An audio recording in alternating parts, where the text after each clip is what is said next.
spoken about how after when Pakistan was formed and then after the 1971 war, people thought we wouldn't survive. And then soon after, we were a nuclear power. I just want to know, how does that make us stronger as a nation? And how do we mark that as a standard of progress? As in, I feel the opportunity cost of that is so much that all of that money could have been spent on education, healthcare, or just anything else, rather than being a nuclear power and moving forward towards like being like hostile or more towards war. So I just want to know, how does it mark us, mark our progress? बेटा बहुत खूबसूरत, देखो बेटी ने सवाल किया है कि पाकिस्तान का न्यूक्लियर पावर बन जाना हमारी प्रोग्रेस की निशानी किस तरह है. How does it show that we have become a stronger nation? बेटे इसी के लिए तो आपको वापस पाकिस्तान रेजोल्यूशन 23 मार्च पे जाना पड़ेगा. 1931 में जब हमने बात की कि उस वक्त मुसलमानों के पास ना कोई लीडरशिप थी, ना कोई आइडियोलॉजी थी, ना कोई आइडेंटिटी थी, मुसलमानों को यकीन भी नहीं था. 1930 में अल्लामा इकबाल कह चुके थे कि हिंदुस्तान में एक मुसलमानों का एक नया मुल्क होना चाहिए. मुसलमानों को यकीन नहीं था इस बात का. कायद-ए-आज़म तक को भी यकीन नहीं था. कायद-ए-आज़म छोड़ के चले गए. अल्लामा इकबाल जब कायद-ए-आज़म को वापस लेकर आए कि for God sake come back, एक तारीख, एक डेस्टिनी है जो लिखी जा चुकी है and you have to be part of it. जो बात आज हम आपसे कह रहे हैं, 1935 में कायद-ए-आज़म ने वापस आने के बाद जब मुस्लिम लीग के इलेक्शन में हिस्सा लिया, would you believe what happened? पूरे इंडिया में मुस्लिम लीग को एक सीट नहीं मिली. There was a complete rout. और Congress became the most strongest party under the umbrella of the British empire.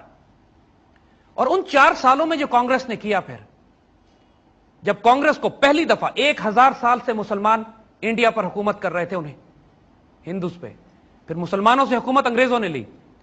हिंदुओं के लिए तो सिर्फ हुक्मरान बदले थे, पहले मुसलमान फिर अंग्रेज.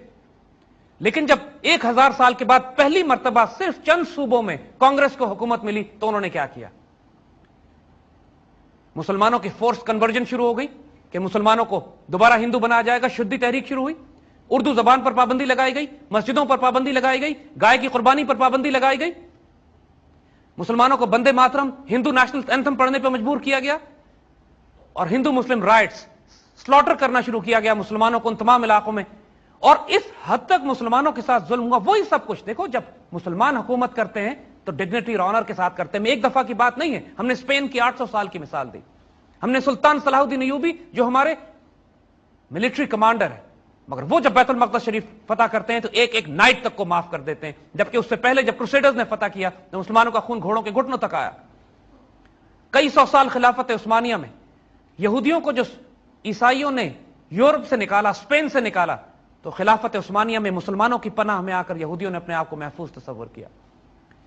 इंडिया में एक इतनी टॉलरेंट सोसाइटी मुसलमानों ने बनाई कि 1000 साल में अगर तलवार की जोर पर इनको मुसलमान किया जाता तो एक हिंदू आज इंडिया में न रहता. लेकिन कांग्रेस को जब 4 साल की हुकूमत मिलती है, पहली मर्तबा 1000 साल में, तो वो ये हशर करते हैं मुसलमानों का कि मुसलमानों की जिंदगी हराम कर देते हैं. और उसके बाद कायद-ए-आज़म जैसे शख्स, कायद-ए-आज़म जो सेकुलर लिबरल डेमोक्रेट, जिनको दुनिया, जिनसे ज्यादा वेस्टर्नाइज मुसलमान आप नहीं पैदा कर सकते जाहिर में, कायद-ए-आज़म मुसलमानों को हुक्म देते हैं, डे ऑफ डिलीवरेंस मनाओ, यौम निजात. खुदा का शुक्र है कि जान छूटी इनसे हमारी. दैट्स व्हाट कायद-ए-आज़म सेड 1939 में. And that was the time when Muslims panicked कि no, now we want to create a homeland. 1940 में रेजोल्यूशन पास होती है और 47 में पाकिस्तान बन जाता है. विद इन फ्यू ईयर्स, जब 35 में देयर वाज अ राउट. अगर यूनाइटेड इंडिया में रहते मुसलमान तो क्या होता? Try to understand the ideology of Hindutva, the Hindu extremist, the Zionist. Gujarat को नहीं भूलना बच्चों. 2002 में जो गुजरात में मुसलमानों के साथ हुआ है, 10,000 मुसलमानों, बच्चों, बच्चियों, औरतों को जिंदा जलाया उन्होंने. इन इंडिया 21st सेंचुरी का आगाज was a genocide. Don't forget Kashmir, जहां 1 लाख मुसलमानों को ज़िबा कर चुके हैं वो पिछले 10 साल में. डोंट फॉरगेट खालिस्तान, जहां 2 लाख सिखों को ये 84 से ज़िबा कर चुके हैं. Don't forget the Christians in India, जब 10,000 क्रिश्चियंस को पिछले 4 माह में ये ज़िबा कर चुके हैं, ये जिंदा जला चुके हैं. And don't forget those Dalits and Shudras कि जो अपने ही ब्राह्मण राज के नीचे अनटचेबल्स हैं, जिनको हाथ नहीं लगाया जा सकता. They are also humans. And this is what the Hindu ideology does. जब इनको ताकत और इख्तियार मिलता है वो ये करते हैं. पाकिस्तान हमारा बाजू तोड़कर अलग कर दिया गया, ईस्ट पाकिस्तान। किस लिए, किस तरह वो कर सके ये? इसलिए कि उनके डिजायर है ग्रेटर इंडिया, उनकी ख्वाहिश है ग्रेटर इंडिया। वो अभी तक वही ड्रीम रखते हैं कि सिंगापुर से लेकर काबुल तक उनकी एक हुकूमत बनेगी, और पाकिस्तान उसकी राह में सबसे बड़ी रुकावट है। 1971 में we were a weak nation, we had no military power, और हमारा एक घटिया दुश्मन है,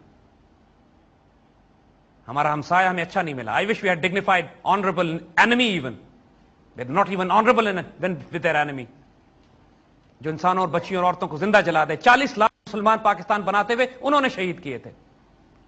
don't ever for a second think कि अगर हम अपनी आर्मी रिड्यूस कर दें, अपना डिफेंस कम कर दें, अपना न्यूक्लियर मिसाइल प्रोग्राम कंप्रोमाइज कर दें, हम उसके बाद 3 साल जिंदा नहीं रह सकेंगे।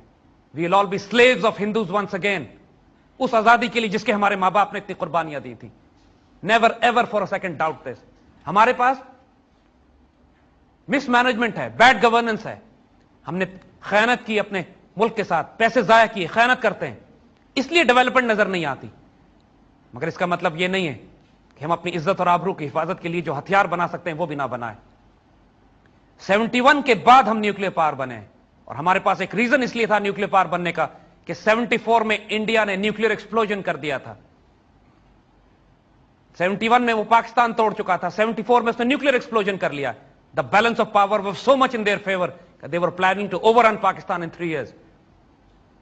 We had to start a nuclear program, and they created the deterrence. The money spent. एक बात हम आपको यहां मिसाल देते हैं, और जरा अपने दुश्मनों से सीखिएगा।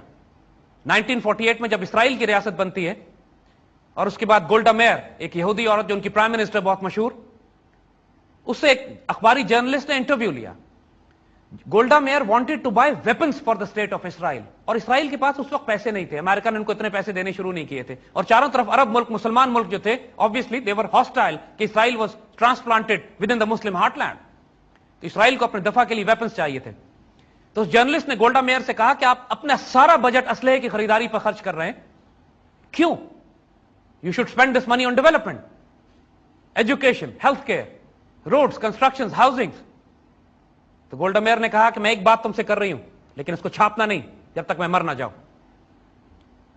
और कहती है कि मैंने मुसलमानों के नबी हुजूर सल्लल्लाहु अलैहि वसल्लम की सीरत को पढ़ा है, और मैंने उनकी जिंदगी से एक ऐसा सबक सीखा है कि जो गैरतमंद और दलेर और इज्जतदार कौमें सीखती हैं। मैंने ये तारीख में पढ़ा कि जब हुजूर सल्लल्लाहु अलैहि वसल्लम का इंतकाल हुआ तो घर में 3 दिन से खाने के लिए कुछ नहीं था, लेकिन घर की दीवार के ऊपर तलवारें, तीरे, नेजे, कमाने और असला इतना भरा हुआ था कि जो एक मुजाहिद के घर में होना चाहिए। वहां से मुझे विजडम मिला कि कौमें भूखी तो रह सकती हैं, लेकिन अपने दिफा के लिए, अपनी इज्जत और आबरू की हिफाजत के लिए हथियारों पर कॉम्प्रोमाइज नहीं करना चाहिए। हमारी विजडम यहूदियों ने ली है। We should learn from our own सुन्ना। भूखा रहना इज नॉट एन इश्यू बच्चों, बेइज्जत होना इज एन इश्यू।